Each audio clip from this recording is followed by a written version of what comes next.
Okay, the calm before the storm. I'm going to start part 2 of Babel 17, this one backwards, by Samuel Delany. And so this is the second installment of part 2. Verdorco.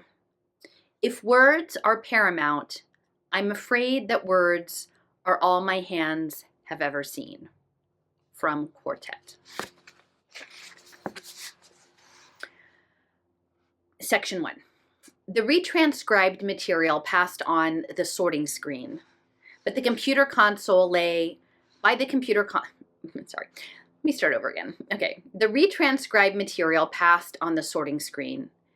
And remember, this is 1966. By the computer console lay the 4 pages of definitions she had amassed in a quaderno full of grammatical speculations. Chewing her lower lip, she ran through the frequency tabulation of depressed diphthongs. On the wall, she had tacked 3 charts labeled possible phonemic structure, ... possible phonetic structure, ... semiotic, semantics, and syntactic ambiguities, ... The last contained the problems to be solved. The questions, formulated and answered, were transferred as certainties to the first 2. Captain? She turned on the bubble seat. Hanging from the entrance hatch by his knees was Diavolo. Yes? What do you want for dinner? The little platoon cook was a boy of 17. Two cosmetic surgical horns jutted from shocked albino hair. He was scratching one ear with the tip of his tail. Rydra shrugged. No preferences. Check around with the rest of the platoon. Those guys will eat liquefied organic waste if I give it to them. No imagination. Captain, what about pheasant under glass, or maybe rock Cornish game hen? You're in the mood for poultry? Well, he released the bar with one knee and kicked the wall so that he swung back and forth. I could go for something birdy. If nobody objects, try coq au vin, baked Idahos, and broiled beefsteak tomatoes. Now you're cooking. Strawberry shortcake for dessert? Diavolo snapped his fingers and swung toward the hatch, and Rydra laughed and turned back to the console. Macon on the cock. May the wine with the meal. The pink-eyed face was gone.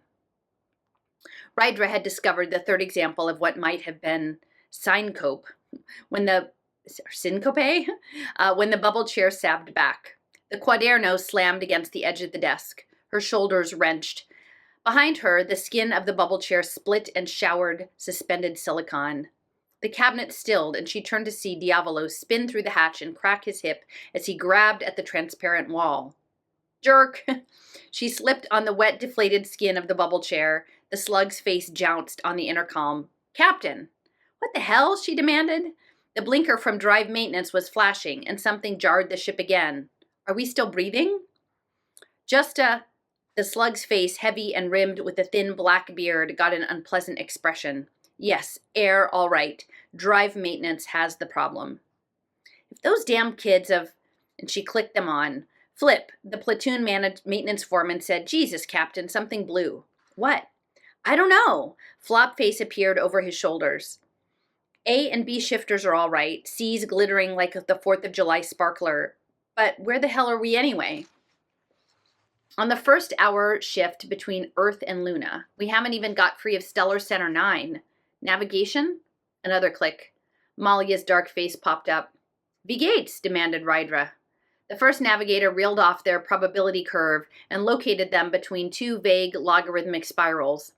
We're orbiting Earth so far, Ron's voice cut over. Something knocked us way off course. We don't have any drive power, and we're just drifting. How high up and how fast? Callie's trying to find out now. I'm going to take a look around outside. She called down to the sensory detail. Nose, what does it smell like out there?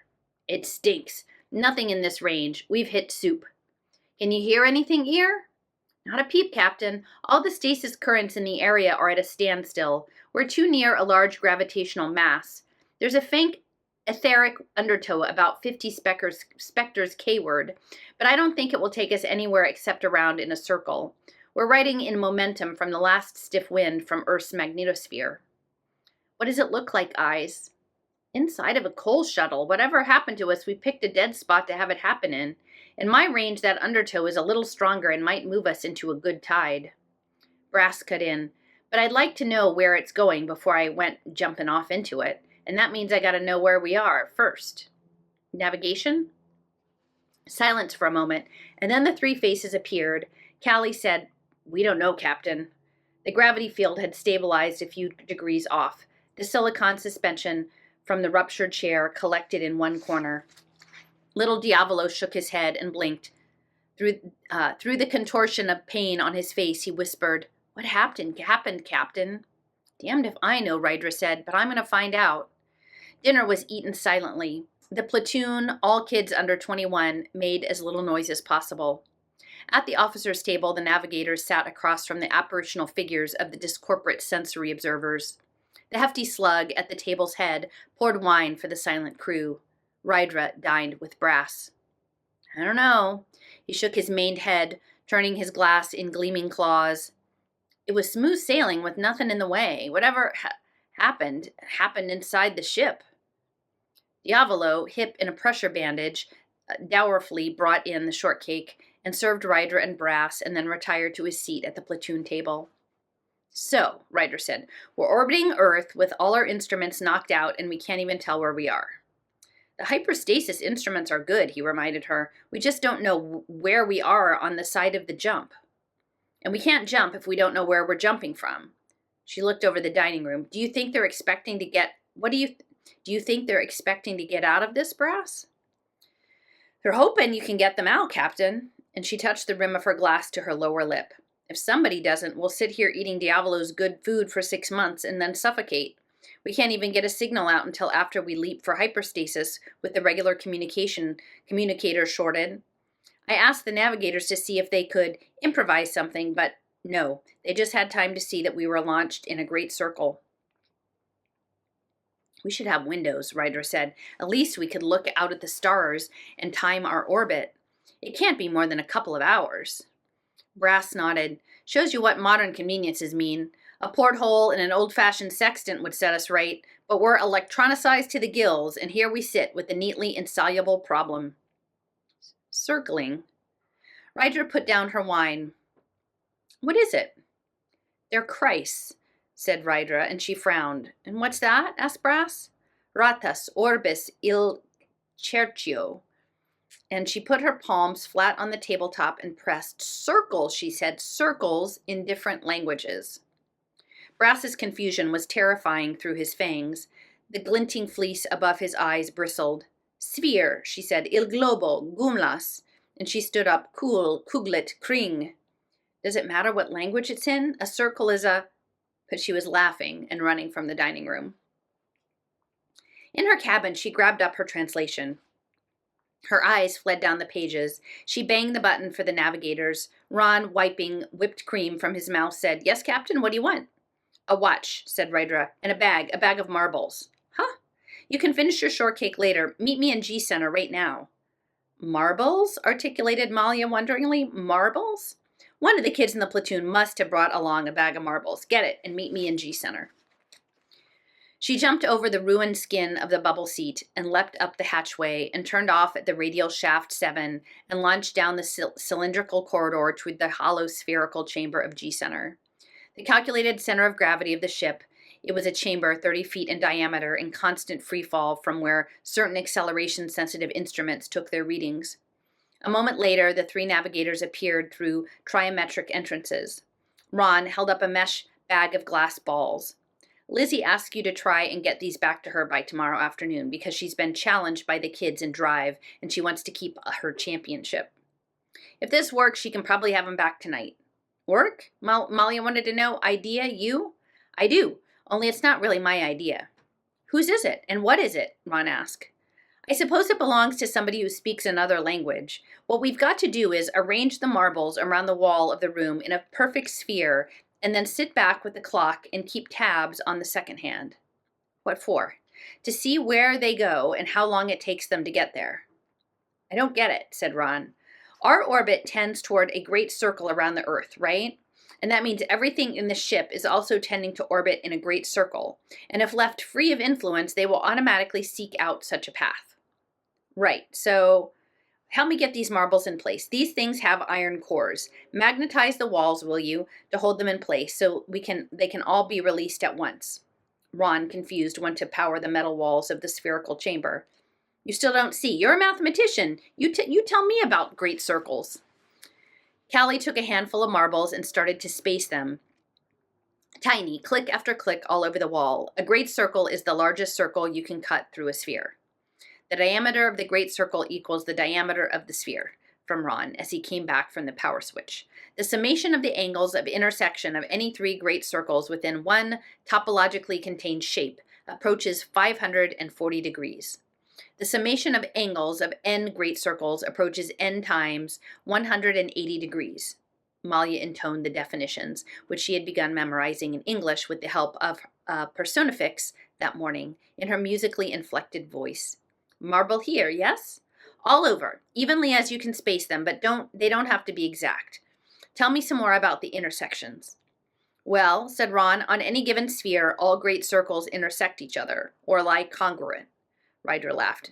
Just like that, hey? Are there any other circles on a sphere that have to intersect no matter how you maneuver them? I think you can push around any other circles so they're equidistant at all points and don't touch, but all great circles have to have at least 2 points in common.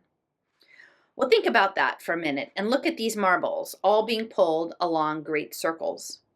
And Malia suddenly floated back from the wall with an expression of recognition and brought her hands together, and she blurted something in Kishiwali, and Ryder laughed. That's right, she said. To Ron and Callie's bewilderment, she translated, they'll move toward each other and their paths will intersect. Callie's eyes widened. That's right, at exactly a quarter of the way around our orbit, they should have flattened out to a circular plane. Lying alongside the plane of our orbit, Ron finished. Scuffing his bare shoes. Ron finished. Malia frowned and made a stretching motion with her hands. Yeah, Ron said, a distorted circular plane with a tail at each end from which we can compute which way the Earth lies. Clever, huh? Ryder moved back into the corridor opening. I figure we can do this once and then fire our rockets enough to blast us maybe 70 or 80 miles either up or down without hurting anything, and from then we can get the length of our orbits as well as our speed. And that'll be the information we need to locate ourselves in relation to the nearest major gravitational influence. And from there we can jump stasis. All of our communications instruments for stasis are in working order, and we can signal for help and pull in some replacements from a stasis station. The amazed navigators joined her in the corridor. Countdown. At 0, Ron released the magnetic walls, and slowly the marbles began to drift, lining up slowly. Guess you learn something every day, Callie said. If you'd asked me, I would have said that we were stuck here forever, and knowing things like this is supposed to be my job. Where did you get that idea? From the word for great circle in another language. Language speaking tongue, Malia asked, you mean? Well, Ryder took out a mental tracing plate and a stylus. I'm simplifying it a little bit. Let me show you. And she marked the plate. Let's say the word for circle is O.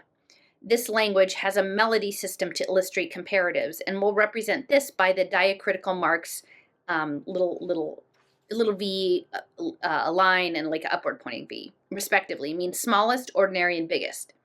So what would O with a little downward pointing line mean? Smallest possible circle, said Callie. That's a single point?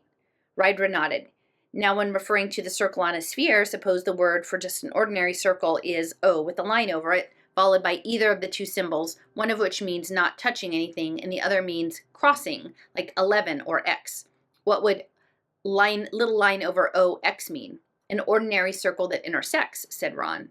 And because all great circles intersect, in this language, the word for great circle is always greater than O line X. It carries the information right in the word, just like bus stop or foxhole carry information in English that la gare or le terraire or comparable words in French lack. Great circle carries some information with it, but not the right information to get us out of the jam we're in. We have to go to another language in order to think about that problem clearly without going through all sorts of roundabout paths for the proper aspect of what we want to deal with. And what language is this? Asked Callie. I don't know its real name. For now it's called Babel 17, and from what little I know about it already, most of its worlds carry more information about the things they refer to than any 4 or 5 languages I know put together, and in less space. She gave a brief translation for Malia. Who speak? Malia asked, determined to stick to her minimal English. Rydra bit the inside of her lip, and when she'd asked herself that question, her stomach would tighten, her hands start toward something, and the yearning for an answer grow nearly to pain in the back of her throat. It happened now. It faded. I don't know, but I wish I did. And that's the main reason for this trip, to find out. Babel 17, Ron repeated. One of the platoon 2 boys coughed behind them. What is it, Carlos? Squat, taurine, with a lot of curly black hair, Carlos had big, loose muscles and a slight lisp. Captain, could I show you something?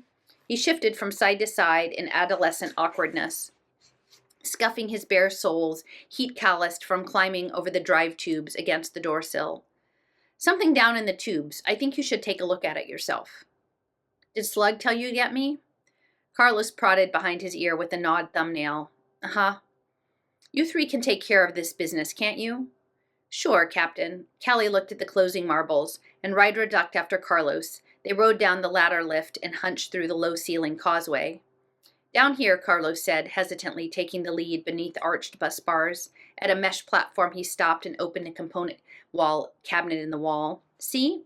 He removed a board of printed circuits. There. A thin crack ran across the plastic surface. It's been broken. How? Rydra asked. Like this, and he took the plate in both hands and made a bending gesture. Are you sure it didn't crack by itself? It can't, Carlos said. When it's in place, it's supported too well. You couldn't crack it with a sledgehammer. This panel carries all the communication circuits. Rydra nodded. The gyroscopic field deflectors for all our regular space maneuvering. He opened another door and took out another panel. Here. And Rydra ran her fingernail along the crack in the second plate. Someone in the ship broke these. Take them to the shop. Tell Lizzie when she finishes reprinting them to bring them to me, and I will put them in, and I will give her the marbles back then.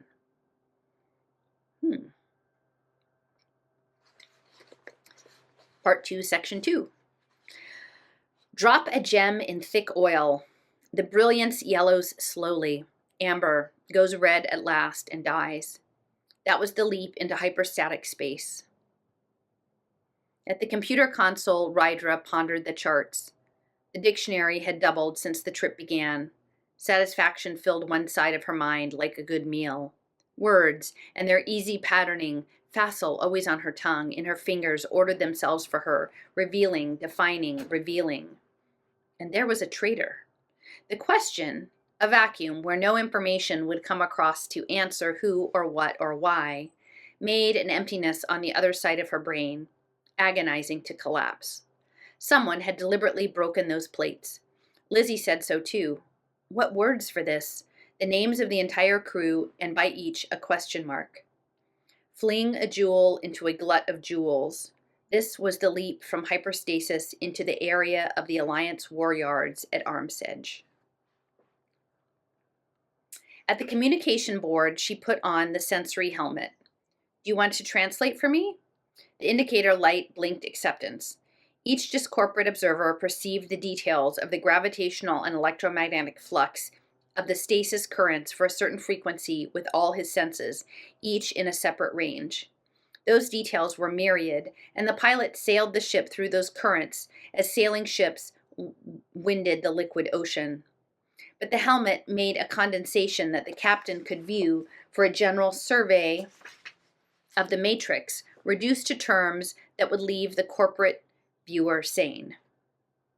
And this is really important, I think. This is what I'm talking about, is like the field as being topology and math, and that the discorporate people who are not limited by 3D space-time can engage with in a way that those of us who are in 3D space-time cannot. So I'm going to just read this section, this paragraph again. At the communication board, she put on the sensory helmet. Do you want to translate for me? So this is sort of like synesthesia, this translation. Taking the data and representing in a way that it can be processed in this place, in this realm. The indicator light blinked acceptance, and each discorporate observer perceived the details of the gravitational and electromagnetic flux of the stasis currents for a certain frequency with all of his senses, each in his separate range. And again, that is the teaming and the distributed cognition and the distributed sensing. And talking about the ways to be able to sense electromagnetism. And then to have all of that diffuse information compiled back into an understandable whole. And that's what I think maybe the blockchain is part of, that is the idea of representing us as systems, and that there are ways in which maybe moving forward our boundaries of ourselves are semi-permeable in terms of our energetic currents, that we don't stop here, like, you know, where your skin is, that you have an extension out of your energetics, and these energetic fields commingle with others. And it feels to me like the idea of, for different purposes, whether, you know, goal setting purposes, whether it's a game or a processing unit or something else, that people can elect to selectively engage energetically with other team members. And I think we already do this. Like, I'm not saying this is something that doesn't already happen. I mean, I think we already do, but we're maybe not on a regular basis aware that we're doing it, that that's something that is being done. So in the context of this book, the discorporate members of the team, who are the members of the team without bodies, who can sense different kinds of information that are needed to navigate the field space, the hyperstasis space, is like they're navigating through Hilbert space of quantum superposition.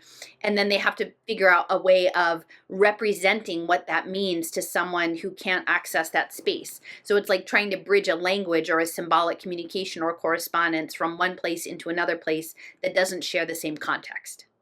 And I think that's a really important idea.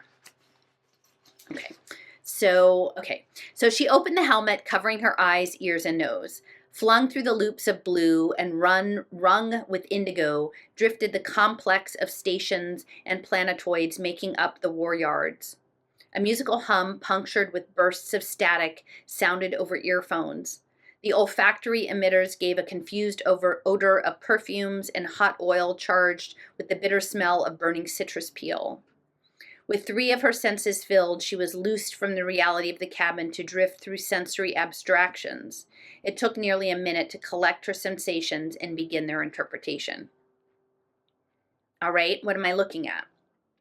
Well, the lights are the various planetoids and ring stations that make up the war yards, the eye explained to her. That bluish color to the left is a radar net that they have spread out towards the stellar center 42.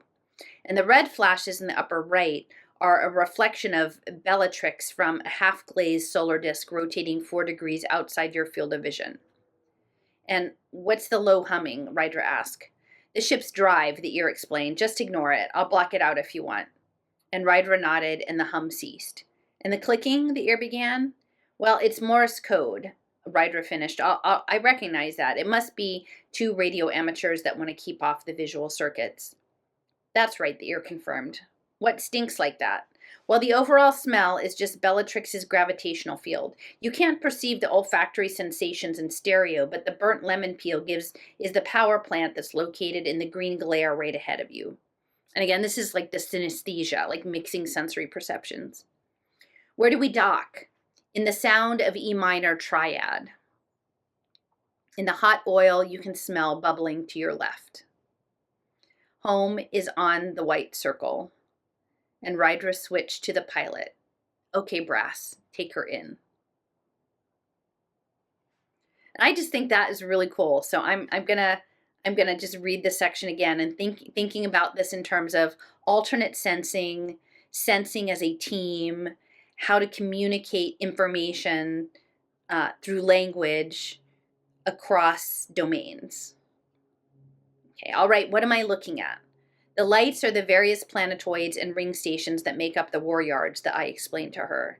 That bluish color to the left is a radar net that they have spread out towards stellar center 42, and the red flashes in the upper right corner are reflections of Bellatrix from a half-glazed solar disk rotating 4 degrees outside of your field of vision. And the low humming? The ship's drive, the ear explained. Just ignore it. I'll block it out if you want. And Rydra nodded, and the hum ceased. And the clicking, the ear began. It is Morse code, Rydra finished. I recognize that. It must be 2 radio amateurs that want to keep off the visual circuits. That's right, the ear confirmed. What stinks like that? Well, the overall smell is just Bellatrix's gravitational field. You can't receive the olfactory sensations in stereo, but the burnt lemon peel is the power plant located on the green glare ahead of you. And where do we dock? In the sound of E minor triad. In the hot oil you can smell bubbling to your left. Home in on that white circle. And Rydra switched to the pilot. Okay, Brass, take her in. So interesting. The saucer disc slid down the ramp as she balanced easily in the 4/5 gravity. A breeze through the artificial twilight pushed her hair back from her shoulders. Around her stretched the major arsenal of the Alliance. Momentarily, she pondered the accident of birth that had seated her family firmly inside the Alliance's realm. Born a galaxy away, she might as easily have been an invader.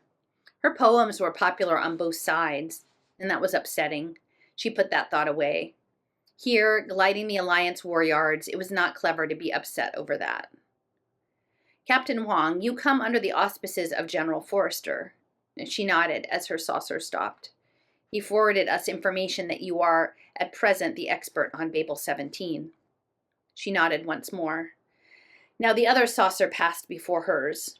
I'm very happy, then, to meet you, and for any assistance I can offer, please ask. She extended her hand. Thank you, Baron Verdorko.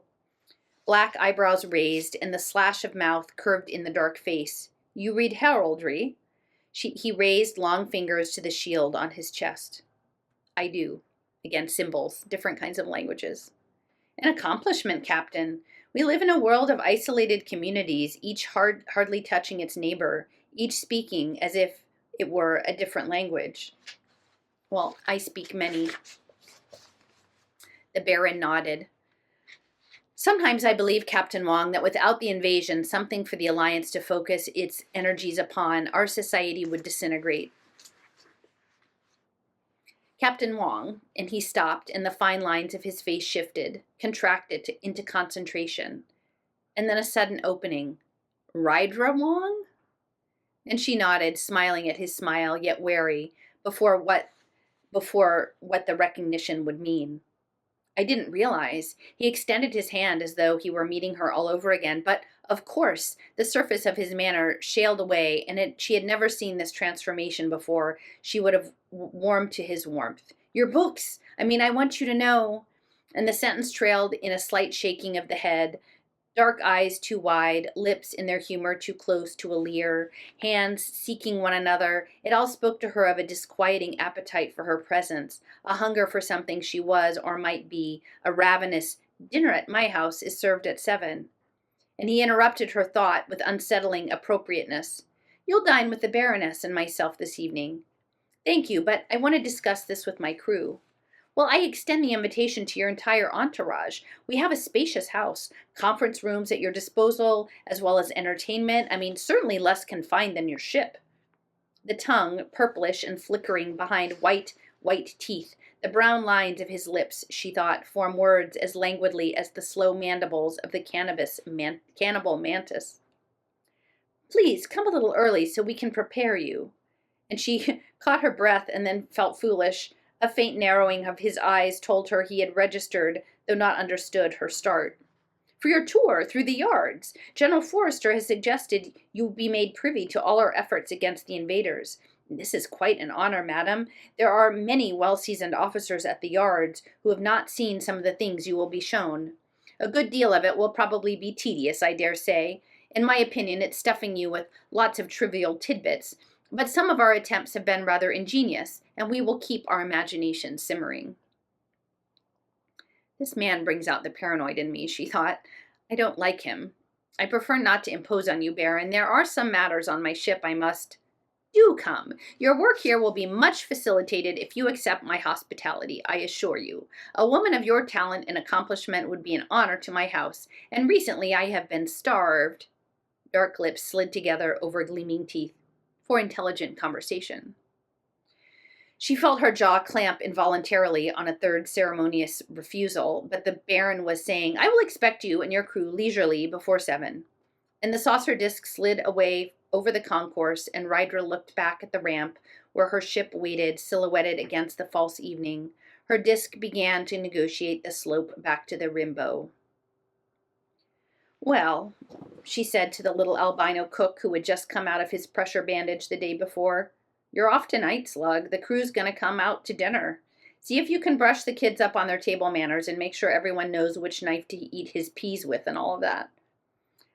"The salad fork is the little one on the outside," the Slug announced suavely, turning to the platoon. "And what about the little one outside of that?" Allegra asked. "Well, that's for oysters. But suppose they don't serve oysters?"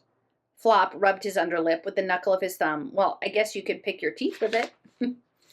Brass dropped a paw on Ryder's shoulder. "How do you feel, Captain?" "Like a pig over a barbecue pit?" "You look sort of done," Callie began. "Done?" she asked. "In," he finished quizzically. "Well, maybe I've been working too hard. We're guests at the Baron Verdorko's this evening. I suppose we can all relax a bit there." "Verdorko?" asked Malia. "He's in charge of coordinating the various research projects against the invaders." "This is where they make all the bigger and better secret weapons?" Ron asked. "Well, they also make smaller, more deadly ones, and I imagine it will be an education." "Oh, these sabotage attempts," Brass said. She had given them a rough idea of what was going on. "A successful one here at the war yards could be pretty bad to our efforts against the invaders. It's about as central a hit as they could try next to planting a bomb in Administrative Alliance headquarters itself." "Will you be able to stop it?" Ryder shrugged, turning to the simmering absences of the discorporate crew. "I've got a couple of ideas. Look, I'm going to ask you guys to be sort of unhospitable this evening and do some spying. Now, eyes, I want you to stay on the ship and make sure you're the only ones here. Ears, once we leave for the Baron, go invisible, and from then on, don't get more than 6 feet away from me until we're all back on the ship.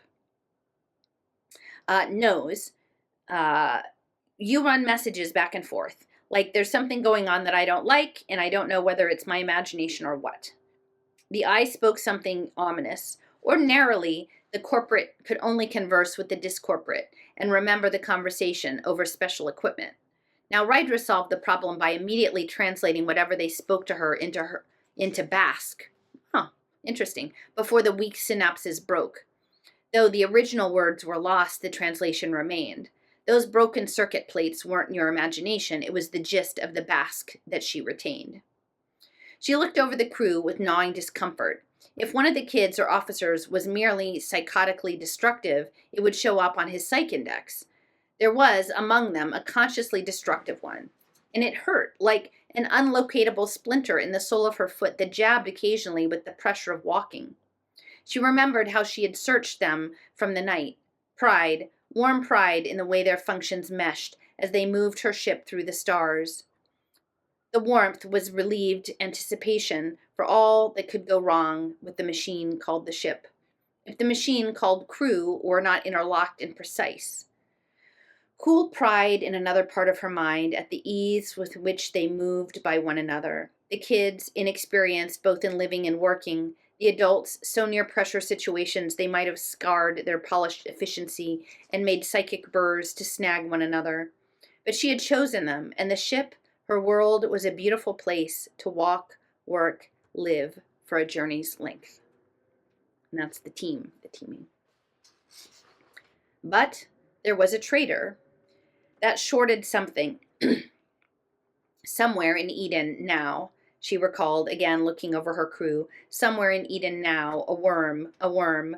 Those cracked plates told her the worm wanted to destroy not just her, but the ship, its crew, and contents slowly.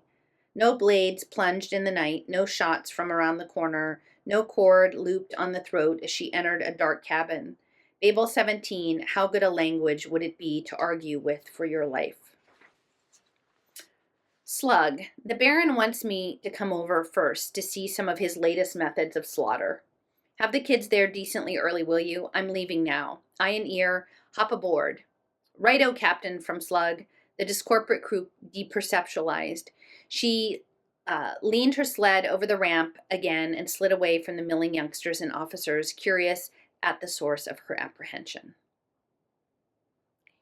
Section 3. Gross, uncivilized weapons, the Baron gestured towards the row of plastic cylinders increasing in size along the rack. It is a shame to waste time on such clumsy contraptions. The little one there can demolish an area of about 50 square miles. The big ones leave a crater 27 miles deep and 150 across. Barbaric. I frown on their use. That one on the left is more subtle. It explodes once with enough force to demolish a good-sized building, but the bomb casing itself is hidden and unhurt under the rubble. And then 6 hours later it explodes again and does the damage of a fair-sized atomic bomb.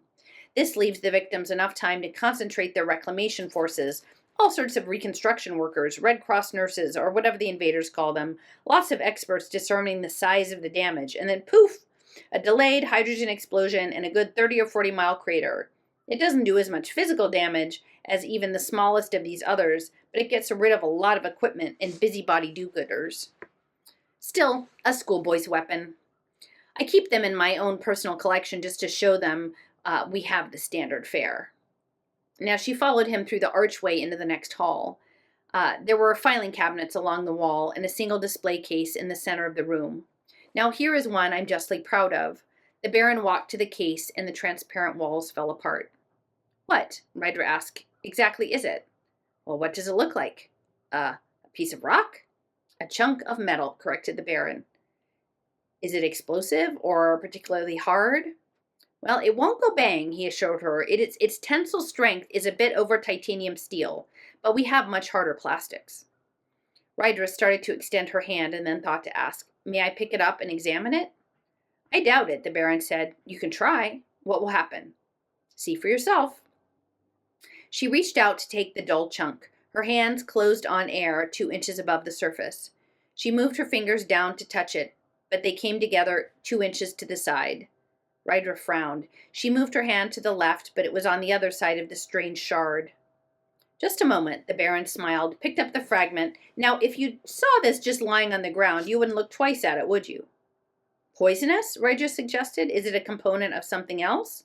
No. The Baron turned the shape around thoughtfully. Just highly selective and obliging. He raised his hand. Suppose you needed a gun. In the Baron's hand now was a sleek, vibrating gun of a model later than she had ever seen.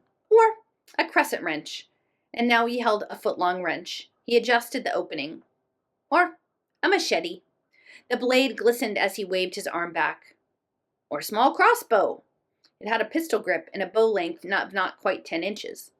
The spring, however, was doubled back on itself and held with 1/4-inch bolts. The Baron pulled the trigger. There was no arrow, and thump. The release, followed by the continuous ping of the vibrating tensile bar, set her teeth against each other. Some sort of illusion, Ryder said. That's why I couldn't touch it. A metal punch, said the Baron. It appeared in his hand, a hammer with a particularly thick head. He swung it against the floor of the case that held the quote-unquote weapon with a strident clang. There. Ryder saw the circular indentation left by the hammerhead. Raised in the middle was the faint shape of the Verdorco shield.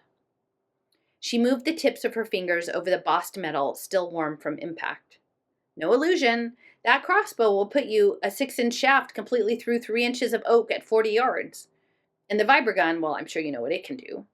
He held it. It was a chunk of metal again. Above it stand in the case. Put it back for me. She stretched her hand beneath his, and he dropped the chunk, and her fingers closed to grab it, but it was on the stand again. No hocus pocus, merely selective and obliging. He touched the edge of the case, and the plastic sides closed over the display. A clever plaything. Now let us look at something else. But how does it work? Verdorco smiled. Well, we have managed to polarize alloys of heavier elements so that they exist only in certain perceptual matrices. Otherwise, they deflect. That means that besides visually, we can blank them out as well. It's undetectable. No weight, no volume. All it has is inertia, which means simply by carrying it aboard any hyperstasis craft, you will put its drive controls out of commission. 2 or 3 grams of this anywhere near the inertia stasis system will create all sorts of accounted for strain. That is its major function right there. Smuggling that aboard the invaders' ships, and we can stop worrying about them. The rest, well, that's child's play. An unexpected property of polarized matter is its tensile memory. And they moved towards an archway into the next room. Annealed in any shape for a time and codified, the structure of that shape is retained down to the molecules. At any angle to the direction that the matter has been polarized in, each molecule has been completely free of movement. Just jar it and it falls into that structure like a rubber figure returning to shape. The Baron glanced back at the case. Simple, really. There, he motioned towards the filing cabinets along the wall, is the real weapon. Approximately 3,000 individual plans incorporating that little polarized chunk. The weapon is the knowledge of what to do with it when you have it. In hand-to-hand combat, a 6-inch length of vanadium wire can be deadly. Inserted directly into the inner corner of the eye, piercing diagonally across the frontal lobe, and then brought quickly down, it punctures the cerebellum, causing general paralysis, and thrust completely in, and it will mangle the joint of the spinal cord and the medulla, death. You can use the same piece of wire to short out a Type 27 QX communication unit, which is the sort currently employed in the invader's stasis systems. Rydra felt the muscles along her spine tighten. The repulsion which she had quelled until now came flooding back. The next display is from the Borgia, he said. The Borgia, my nickname for our toxicology department. Again, some terribly gross products.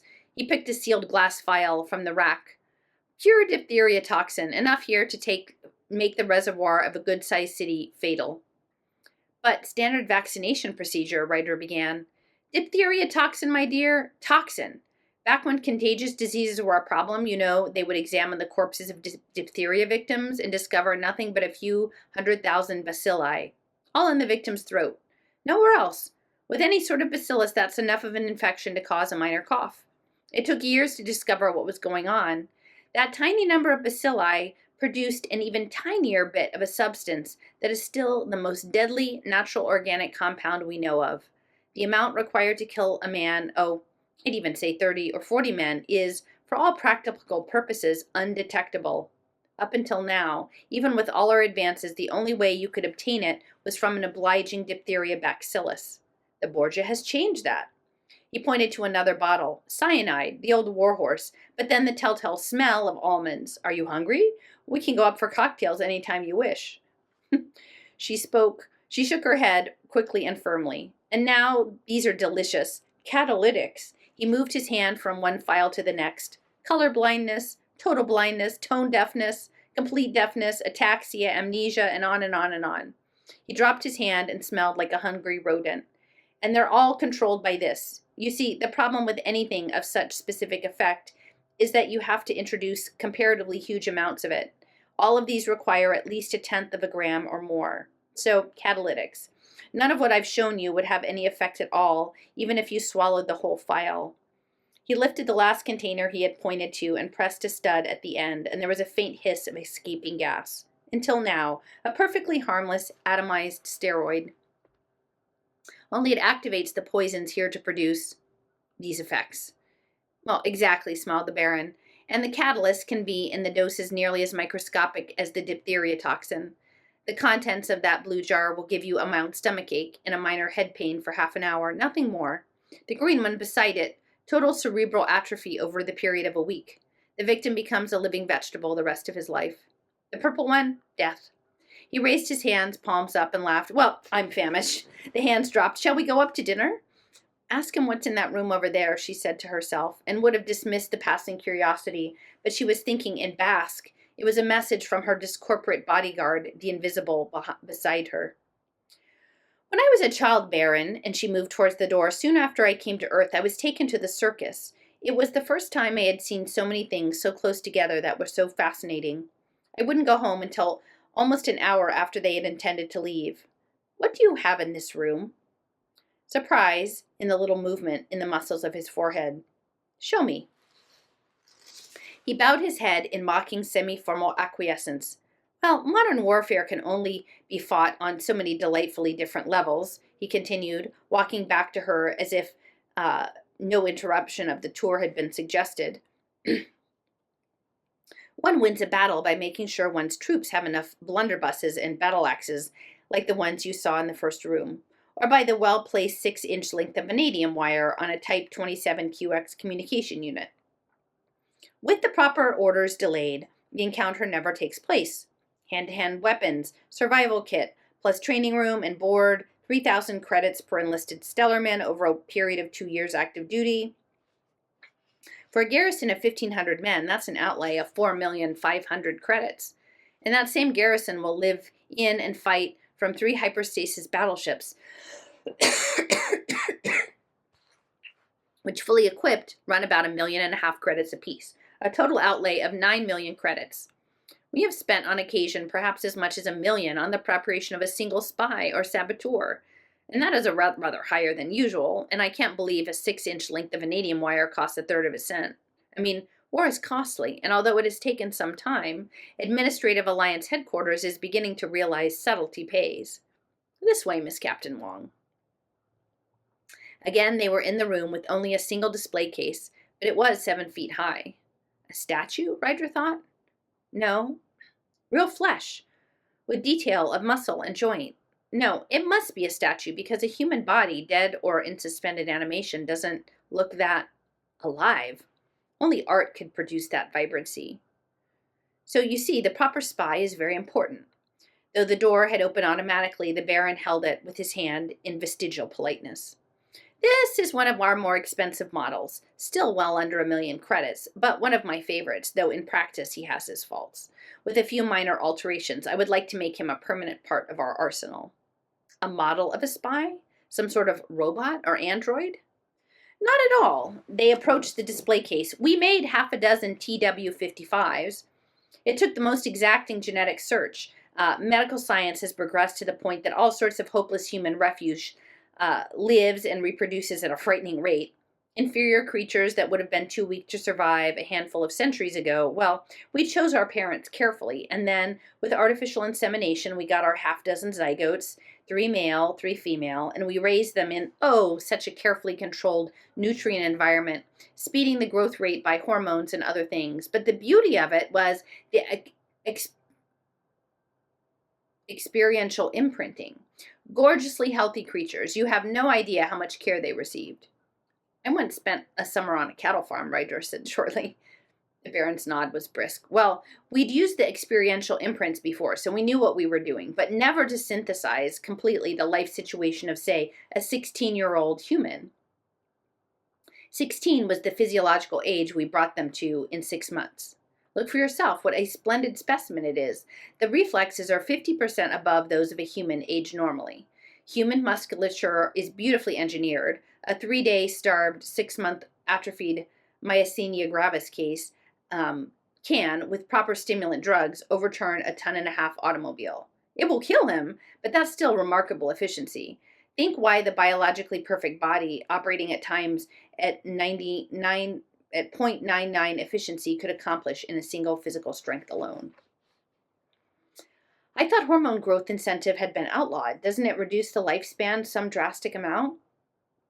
Well, to the extent we used it, the lifespan reduction is 75% and over.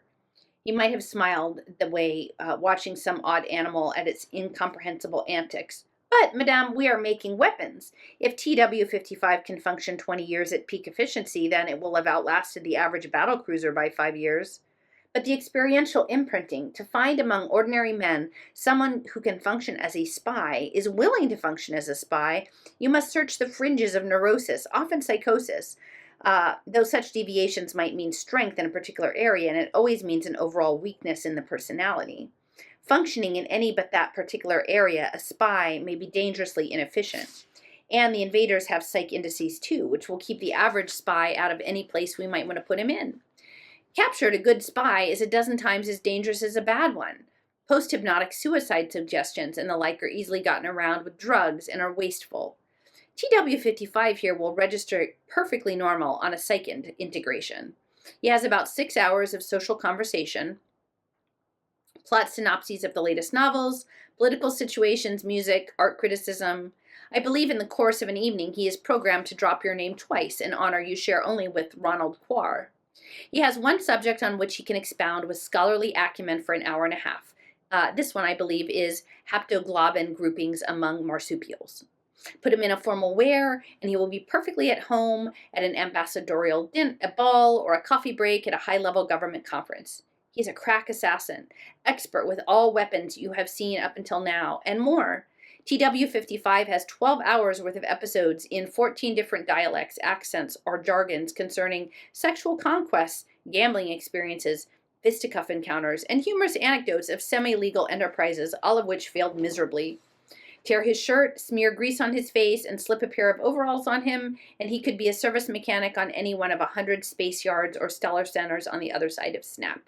He can disable any space drive system, communications components, radar works, or alarm systems used by the invaders in the past 20 years with little more than 6 inches of vanadium wire? The Baron smiled. His fingerprints and retina pattern can alter at will. A little neural surgery has made all the muscles of his face voluntary, which means he can alter his facial structure drastically. Chemical dyes and hormone banks beneath the scalp enable him to color his hair in seconds, or if necessary, shed it completely and grow a new batch in half an hour. He is a past master in the psychology and physiology of coercion. Torture? If you will. He is totally obedient to the people whom he has been conditioned to regard as his superiors, and totally destructive towards what he has been ordered to destroy. There's nothing in that beautiful head even akin to a superego. He is, and she wondered at herself speaking, beautiful. The dark-lashed eyes with lids about to quiver open, the broad hands hung at the naked thighs, fingers half curled, about to straighten or become a fist. The display light was misty on the tanned, near-translucent skin. You say this isn't a model, but really alive? Oh, more or less, but it's rather firmly fixed in something like a yoga trance or lizard hibernation. I could activate it for you, but it's 10 to 7, and we don't want to keep the others waiting at the table now, do we? And she looked away from the figure in the glass to the dull, taut skin of the Baron's face. His jaw, beneath his faintly concave cheek, was involuntarily working on the hinge. Like the circus, Rydra said, but I'm older now. Come. It was an act of will to offer her arm. His hand was papery dry and so light she had to strain to keep from flinching. All right, it's morning. We're still getting some sleet here in Hot Springs, but knock on wood, it doesn't seem to be accumulating too much on the trees or the power line, so that's good. And the power's on, and the heat is heating. Excellent. And I checked on the pipes in the basement, and they seem good. In fact, I planted some seeds last week, I guess, for the cool weather stuff. And I done the outside seeds, and then I have some grow lights in the basement. So I started some indoor seeds, and the kale is already up, and the beets. Normally I would direct sow those, but I'm not having great luck staying on top of keeping them watered or appropriately, like whatever. So I think I'm going to start to grow some out and then plant them out in March. But yeah, so those are up, and dahlias are up, and maybe that's it. Maybe that's the main things that are already poking up. But I can't tell you how fun it is just to go down and check and be like, it's like, you know, it's almost like Christmas just to see like who's waking up today. So anyway, so that was my morning. So it's been good so far. And I thought I would hop back in to finish up the second part of Babel 17. There's 2 more sections in this section. They're having the dinner with the crazy military baron who's built all of these weapons. And yeah, so there's 2 more sections, and then I'll edit and upload this because I figure there might be some of y'all who are here if you're in the southern half of North America or the East Coast, you're probably snowed in today too, so it might be good to have a little bit of read aloud. Okay, so back to part 2 of Babel 17 by Samuel Delany, section 4, part 2.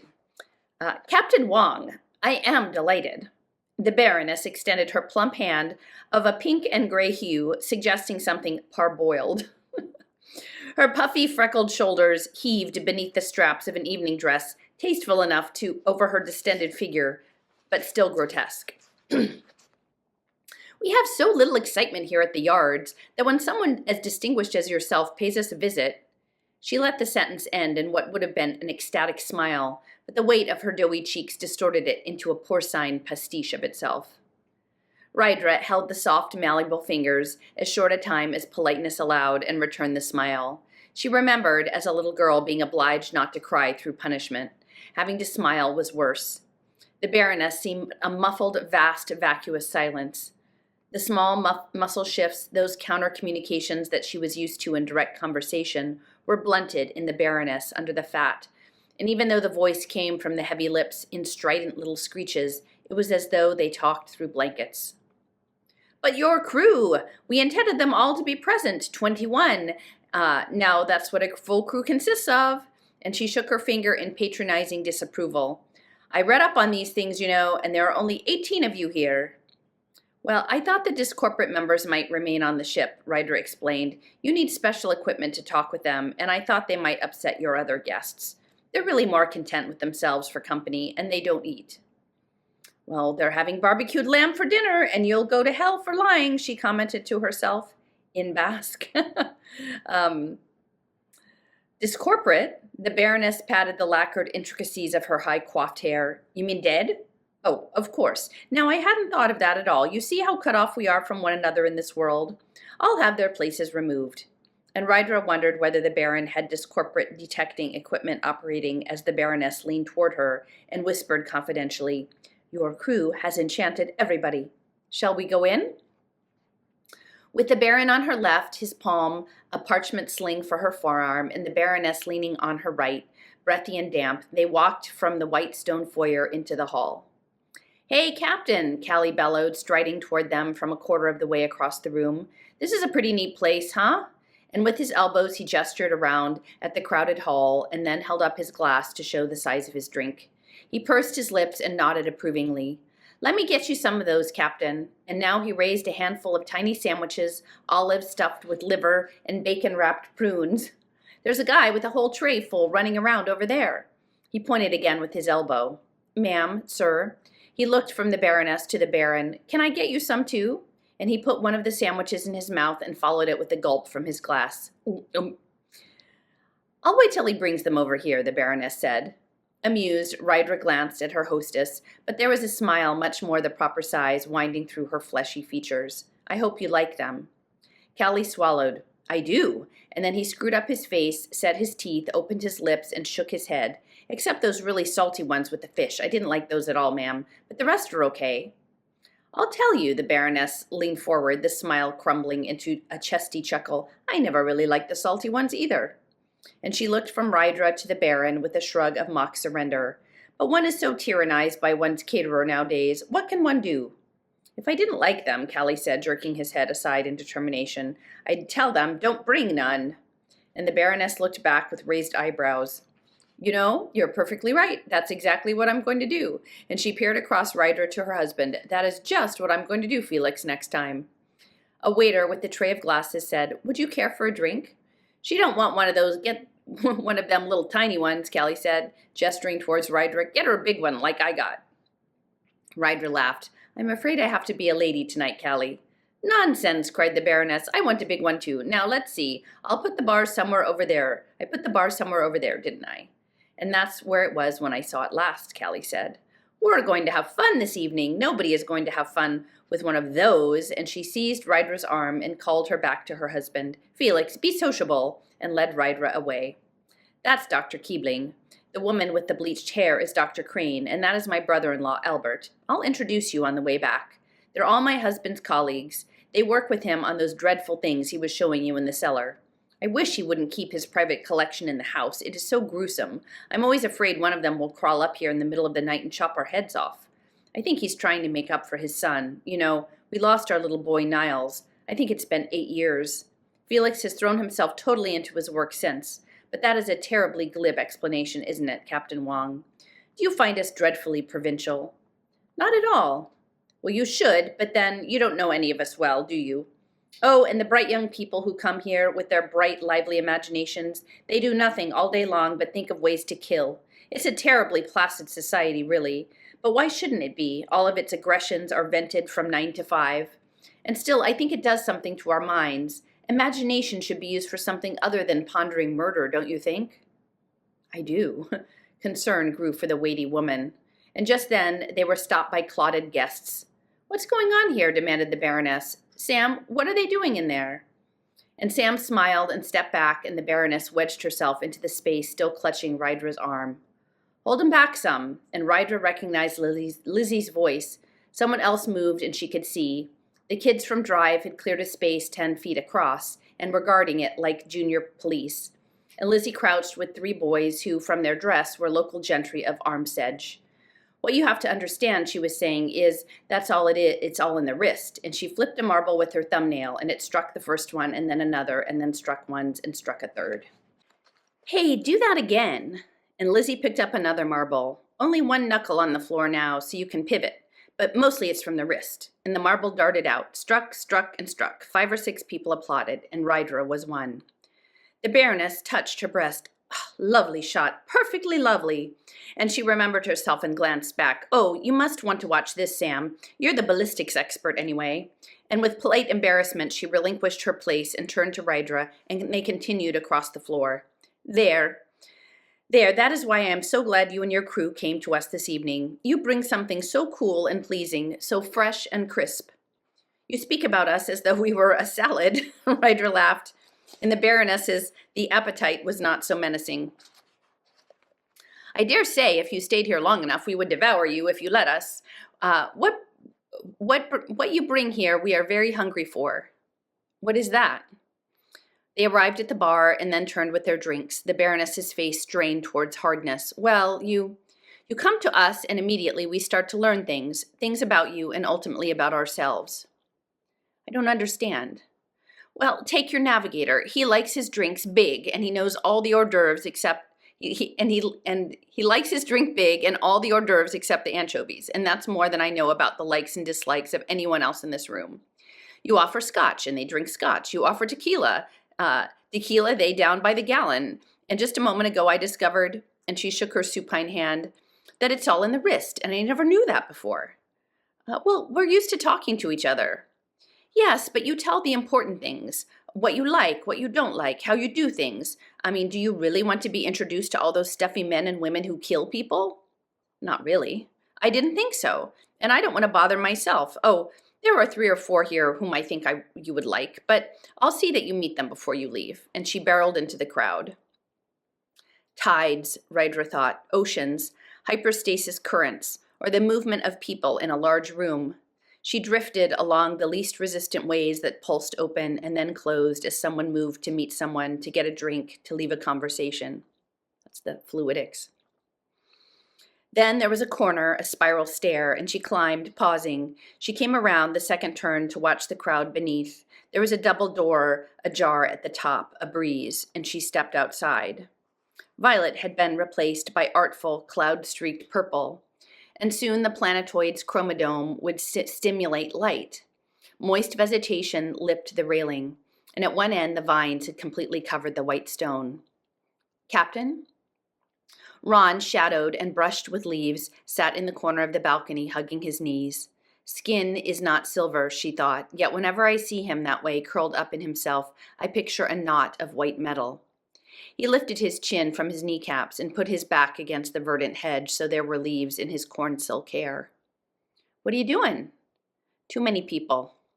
She nodded and watched him press his shoulders downward, watching his triceps leap on the bone, then still. And with each breath in the young gnarled body, the tiny movement sang to her. And she listened to the singing for nearly half a minute while he watched her sitting still, yet always the tiny entrancements. The rose on his shoulder whispered against the leaves, and when she had listened to the muscular music a while, she asked, Trouble between you, Malia, and Callie? No, I mean, just what? And she smiled and leaned on the balcony edge, and he leaned his chin to his knees again. I guess they're fine, but, I'm the youngest, and suddenly the shoulders raised. Well, how the hell would you understand? Sure, you know about things like this, but you don't really know. You write what you see, not what you do. It came out in little explosions of half-whispered sound, and she heard the words and watched the jaw muscle jerk and beat and pop, a small beast inside his cheek. Perverts, he said, that's what you customs all really think. The Baron and the Baroness and all those people in there staring at us who can't understand why you could want more than one lover. And you can't understand either. Ron. He snapped his teeth on a leaf and yanked it from the stem. 5 years ago, Ron, I was tripled. And the face turned to her as if pulling against a spring and then yanked back, and he spit the leaf.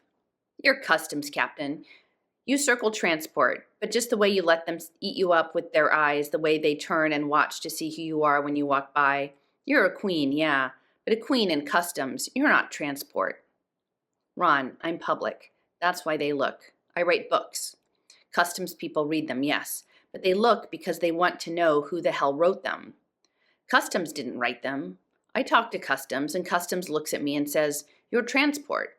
And she shrugged. I'm neither. But even so, I was tripled, and I know about that. Customs don't triple, he said. 2 guys and myself, and if I ever do it again, it will be with a girl and a guy, but for me, that would be easier, I think. But I was tripled for 3 years, and that's over twice as long as you've been. Yours didn't stick then. Ours did, at least it was sticking together with Kathy. One was killed, Ryder said. One is in suspended animation at Hippocrates General, waiting for them to discover a cure for Calder's disease. And I don't think it will be in my lifetime, but if it is... In the silence, he turned to her. What is it? She asked. Who were they? Customs or transport? She shrugged. Like me, neither really. Phobo Loms, he was a captain of an interstellar transport. He was the one who made me go through and get my captain's papers. And also he worked planetside doing hydroponics research, working on storage methods for hyperstatic hulls. Who was he? He was slim and blonde and wonderfully affectionate and drank too much sometimes and would come back from a trip and get drunk and in a fight and in jail and we'd have to bail him out. Really, it only happened twice, but we teased him about it for a year. And he didn't like to sleep in the middle of the bed because he always wanted to let one arm hang over. Ron laughed, and his hands, grasping high on his forearms, slid to his wrists. He was killed in a cave-in exploring the Ganymede catacombs during the second summer that the 3 of us worked together on the Jovian Geological Survey. Like Kathy, Ron said after a moment. Wells, Aran lied was. Empire Star? Ron said, his eyes widening. And the rest of the Comet Joe books, you were tripled with Wells, Aran lied? She nodded. Those books were a lot of fun, weren't they? Hell, I must have read all of them, Ron said, and his knees came apart. What sort of guy was he? Was he anything like Comet? Well, as a matter of fact, Comic Joe started out to be Phobo. Phobo would get involved in something or other, and I'd get upset, and Mules would start another novel. You mean they're like true stories? She shook her head. Well, most of the books are just all the fantastic things that could have happened, or that we worried might have happened. Mules himself, in the books, he always disguises himself as a computer. He was dark and withdrawn and incredibly patient and incredibly kind. He showed me all about sentences and paragraphs. Did you know that the emotion unit in writing is in the paragraph? And how to separate what you can say from what you can imply and when to do one or the other? And she stopped. Then he'd give me a manuscript and say, now, you tell me what's wrong with the words. And the only thing I could ever find was that there were too many of them. It was just after Phobo was killed that I really got down to my poetry. Mules used to tell me if I ever would, I'd be great because I knew so much about its elements to start. I had to get down to something then because Phobo was... But you know about that, though. Mules caught Calder's disease about 4 months later, and neither of them saw my first book, though they had seen most of the poems. And maybe someday Mules will read them, and he might even write some more of Comet's adventures, and maybe even go to the morgue and call back my thinking pattern and ask, now tell me what's wrong with the words. And I will be able to tell him, and so much more, so much. But there won't be any consciousness left. And she felt herself drift toward the dangerous emotions and let them get as close as they would. Dangerous or not, it had been 3 years since her emotions had scared her too much to watch them. So much more. Ron sat cross-legged now, forearms on his knees, hands hanging. Empire Star and Comet Joe, we had so much fun with those stories, whether it was arguing about them all night over coffee or correcting galleys or sneaking into bookshops and pulling them from behind other books. I used to do that too, Ron said, but just because I liked them. Well, we even had fun arguing about who was going to sleep in the middle. It was like a cue, and Ron began to pull back together, knees rising, arms locking around them, chin down. I got both mine at least. I guess I should be pretty happy. Maybe you should. Maybe you shouldn't. Do they love you? They said so. And do you love them? Christ, yeah. I talked to Malia, and she's trying to explain something to me, and she still don't talk so good yet. But suddenly I figure out what she means, and And he straightened his body and looked up as though the word he was searching for was someplace high. It's wonderful, she supplied. Yes, he looked at her. It's wonderful. And you and Callie? Well, Callie's just a big old bear, then I can tumble around with him and play with him. But it's him and Malia. He still can't understand her so well, and because I'm the youngest, he thinks he should learn quicker than me, and he doesn't, and he keeps away from both of us. And now, like I say, when he gets in a mood, I can always handle him, but she's new and thinks he's mad at her. What do you want to do? Ryder asked after a moment. Do you know? And she nodded. It hurts more when there's something wrong between them because there doesn't seem to be anything you can do, but it's easier to fix. Why? Because they love you. And he was waiting now. Callie gets into one of his moods, and Malia doesn't know how to get through to him. And Ron nodded. And Malia speaks another language, and Callie can't get through that. And he nodded again. And now you can communicate with both of them. You can't act as a go-between, and that never works, but you can teach each of them how to do what you know already. Teach? Like, what do you do when he gets moody? Well, I pull his ears, Ron says. He tells me to cut it out until he starts laughing, and then I roll him around on the floor. And Ryder made a face. It is unorthodox, but if it works, fine. Now show Malia the how. She is athletic. Let her practice on you until she gets it right if you have to. I don't like to get my ears pulled, Ron said. Well, sometimes you have to make sacrifices. And she tried not to smile and smiled anyway. And Ron rubbed his left earlobe with the ham of his thumb. I guess so. And you have to teach Callie the words to get through to Malia. But I don't know the words myself sometimes. I can just guess better than he can. Well, if he knew the words, would it help? Sure. Well, I've got a Kishwali grammar book in my cabin. Pick them up when we get back to the ship. Hey, that would be fine. And he stopped withdrawing just a bit into the leaves. Only Callie don't read much of anything. You'll help him. Teach him? Ron asked. That's right. Do you think he'll do it? To get closer to Malia? Asked Ryder. Do you think so? He will. Like metal unbending, Ron suddenly stood. He will. Are you going inside now? She asked. We'll be eating in a few minutes. And Ron turned towards the rail and looked at the vivid sky. They keep a beautiful shield up there. To keep from being burned up by Bellatrix, Ryder said, so they don't have to think about what they're doing. Ryder raised her eyebrows, still the concern over right and wrong, even amidst domestic confusion. That too, she said, and wondered about the war. His tensing back told her he would come later, wanted to think some more, and she went through the double doors and started down the staircase. I saw you go out, and I thought I'd wait for you to come back in. Déjà vu, she thought, but she couldn't have seen him before in her life. Blue-black hair over a face craggy but in its late 20s. He stepped back to make way for her on the stairway with an incredible economy of movement. She looked from her hands to her face for a gesture revealing something. He watched her back, giving nothing, and when he turned and nodded toward the people below, he indicated the Baron who stood alone towards the middle of the room. Jan Cassius has a lean and hungry look. I wonder how hungry he is, Ryder said, and felt strange again. The Baroness was churning toward her husband through the crowd to ask advice about whether to begin dinner or wait another 5 minutes, or some other equally desperate decision. What must a marriage between two people like that be? The stranger asked, with austerely patronizing amusement. Comparatively simple, I suppose, Ryder said. They've just got each other to worry about. A polite look of inquiry, and then she offered no elucidation. The stranger turned back to the crowd. They make such odd faces when they glance up here to see if it's you, Miss Wong. They leer, she said shortly. Bandicoots, that's what they look like, a pack of them. I wonder if their artificial sky makes them seem so sickly, and she felt herself leaking a controlled hostility. He laughed. Bandicoots with anemia. Anemia. I guess so. You're not from the yards? His complexion had a life that would have faded under the artificial sky. As a matter of fact, I am. Surprised, she would have asked him more, but the loudspeaker suddenly announced, Ladies and gentlemen, dinner is served. And he accompanied her down the stairs, but 2 or 3 steps into the crowd she discovered he disappeared. She continued toward the dining room alone. Under the arch, the Baron and Baroness waited for her, and as the Baroness took her arm, the chamber orchestra on the dais fell to their instruments. Come, we're down this way. And she kept near the puffy matron, though the people milling about the serpentine table that curved and twisted back on itself. We're over there. And the Basque message, Captain, on your transcriber, something's coming over back on the ship. The small explosion in her mind stopped her.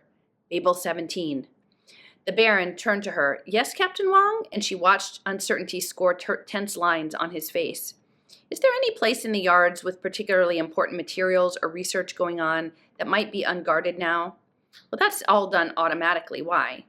Well, Baron, there's a sabotage attack about to take place or taking place right now. But how do you... I can't explain now, but you'd better make sure everything is all right. And the tension turned. And the Baroness touched her husband's arm and said with sudden coolness, Felix, there's your seat. And the Baron pulled out his chair, sat down, and unceremoniously pushed aside his place setting. There was a control panel beneath the doily. As people seated themselves, Ryder saw Brass, 20 feet away, lower himself on the special hammock that had been set up for his glittering, gigantic bulk. You'll sit there, my dear. We'll simply go on with the party as if nothing was happening, and I think that is the best. Ryder seated herself next to the Baron, and the Baroness lowered herself carefully to the chair on her left. The Baron was whispering into the throat microphone. Pictures, which she was at the wrong angle to see clearly, flashed on the 8-inch screen. He looked up long enough to say, Nothing yet, Captain Wong. Ignore what he's doing, the Baroness said. This is much more interesting over here. And into her lap she swung out a small console from where it had hung beneath the table edge. Ingenious little thing, Baroness continued, looking around. I think we're ready. There. Her pudgy forefinger struck at one of the buttons, and lights about the room began to lower. I control the whole meal just by pressing the right one at the right time. Watch. And she struck another one. Along the center of the table now, under the gentle light, panels opened and great platters of fruit, candied apples, and sugared grapes, halved melons filled with honeyed nuts, rose up before the guests. And wine, said the Baroness, reaching down again. And along the hundreds of feet of table, basins rose. Sparkling froth foamed the brim as the fountain mechanism began. Spurting liquid streamed. Fill your glass, dear. Drink up, prompted the Baroness, raising her own beneath a jet. The crystal splashed with purple, and on her right the Baron said, The arsenal seems to be all right. I'm learning all the special projects. You're sure this sabotage attack is going on right now? Either right now or within the next 2 or 3 minutes. It might be an explosion or some major piece of equipment may fail. Well, that doesn't leave much to go on, though communication has picked up your Babel 17. I have been alerted to how these attempts run. Try one of these, Captain Wong, and the Baroness handed her a quartered mango, which Ryder discovered when she tasted it had been marinated in kirsch. Nearly all the guests were seated now. She watched a platoon kid named Mike searching for his name card halfway across the hall, and down the table length she saw a stranger who had stopped her on the spiral stair, hurrying toward them behind the seated guests. The wine is not grape, but plum, the Baroness said. A little heavy to start, but so good with fruit, and I am particularly proud of the strawberries. The legumes are a hydroponicist nightmare, you know, but this year we were able to get such lovely ones.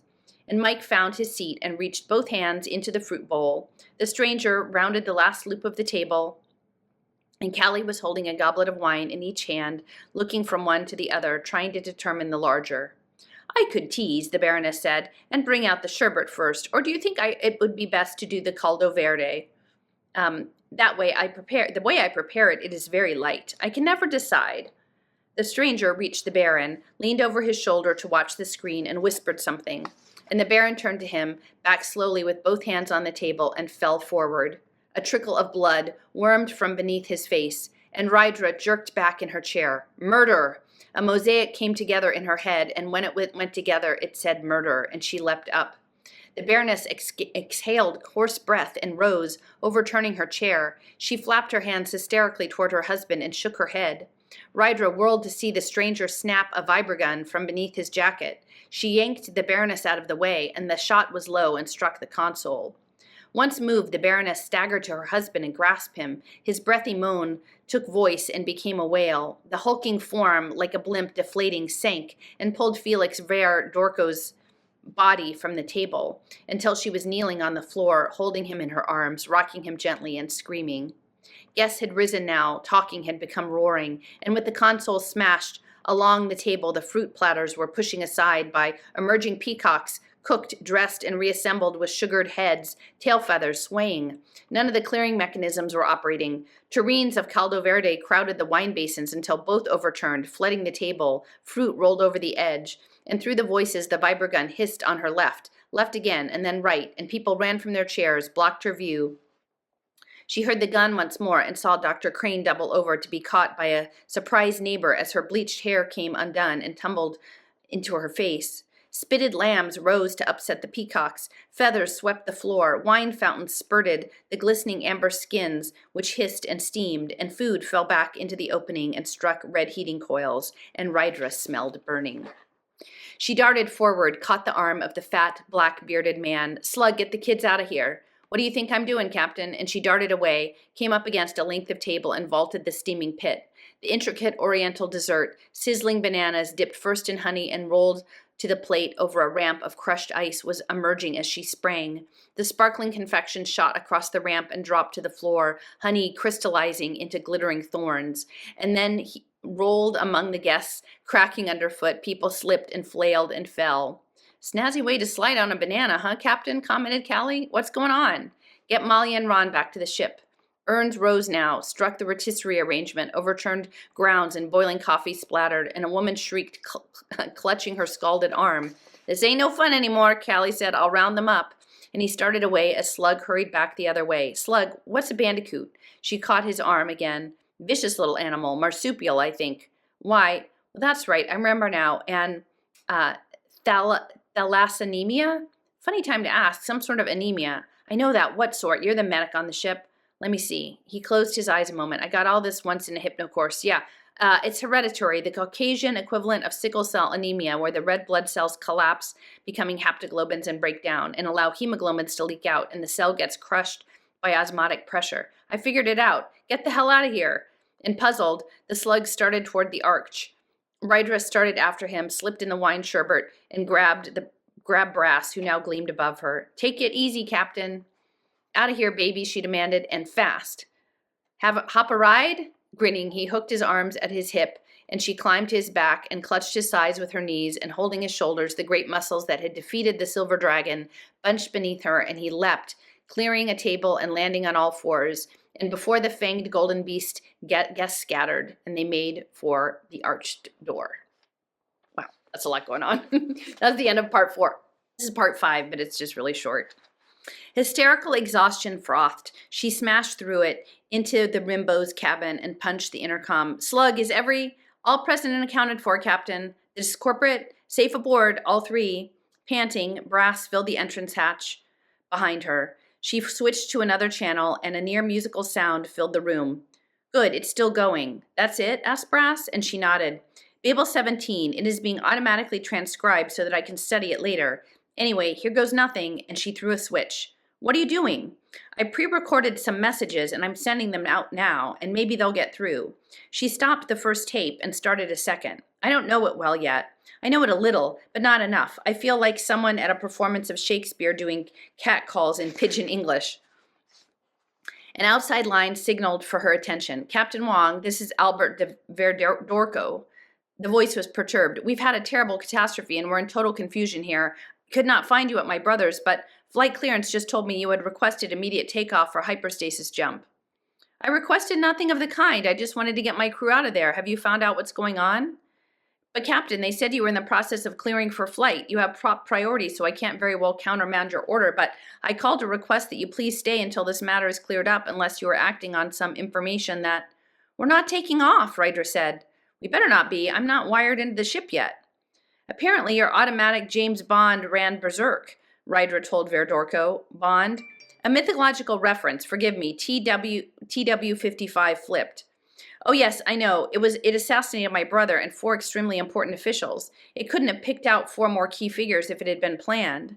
"It was. TW-55 was sabotaged, and no, I don't know how. I suggest you contact General Forster back at—" "Captain, flight clearance says you're still signaling for takeoff, and I have no official authority here, but you must—" "Slug, are we taking off?" "Why, yes, didn't you just issue orders down here for emergency hyperstasis exit?" "Brass isn't even at his station yet, you idiot." "But I just received clearance from you 30 seconds ago. Of course he's hooked in. I just spoke—" And Brass lumbered across the floor and bellowed into the microphone. "I'm standing right behind her, numbskull. What are you gonna do, dive into the middle of Bellatrix? Or maybe come out of inside some nova? These things head for the biggest mass around when they drift. But you just—" and a grinding started somewhere below them in a sudden surge. Over a loudspeaker from Albert Verdorco, Captain Wong! Ryder shouted again, idiot, cut the stasis gen. But the generators were already whirling over the roar. A surge again, and she jerked against her hands, holding the desk edge, and saw Brass flail one claw in the air, and ... And then we move into part 3, Jebel Tarek.